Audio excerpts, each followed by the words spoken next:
Long before Tunbridge Wells was a bustling spa town, before streets and shops and steam trains, the land was wild, a world of giants. Here, over 130 million years ago, colossal creatures roamed the floodplains, leaving behind footprints, bones, and secrets buried deep beneath Kentish clay. Today, their story is being uncovered once more, not in the depths of prehistory, but within the walls of the Amelia Scott. From fossil hunters and forgotten quarries to museum curators and scientists piecing together the past, this is a tale of how Tunbridge Wells became a gateway to the Age of Dinosaurs. My name is Dr Ian Beavis and I'm the research curator here at the Amelia. My role is to research the stories behind the collections and the wider stories of the history and natural history of Tunbridge Wells, and to help other people carry out research and to advise other members of the team. The discovery of dinosaur fossils in Tunbridge Wells goes right back to the very early days of paleontology. In the 1820s, the pioneer fossil hunter Gideon Mantell explored the rocks on Tunbridge Wells Common and found many fossils there.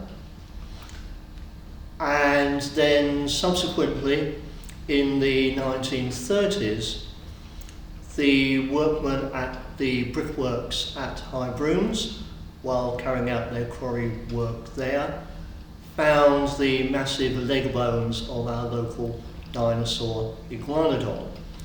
Iguanodon was a herbivore, roamed across the landscape in large herds, and it was a major feature of the fauna of the High Weald about 135 million years ago.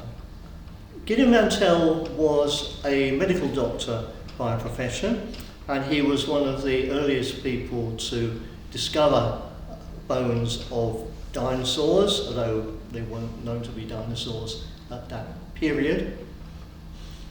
He explored the rocks of the High Weald area, sometimes in the Maidstone area, also around Tunbridge Wells and Lewes in East Sussex.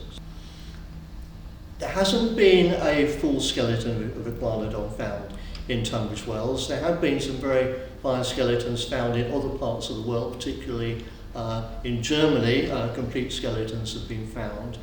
The reason for that is that the rocks in Tunbridge Wells were laid down as freshwater deposits, so they represent creatures from the land that have been washed into lakes and rivers and buried in the deposits at the base of the lake. And so what would have happened is that the Iguanodon would have died, and it would have decayed, and the bones would have got separated and then washed into the water and finally buried in sediments, where millions of years later our workmen at the High Brooms brickworks discovered them. These discoveries are very significant in the broader context of paleontology in England. For a start, Iguanodon was only the second dinosaur to be discovered, and so played a very important part in the discovery of the concept of dinosaurs and this whole new group of creatures which nobody imagined had existed before.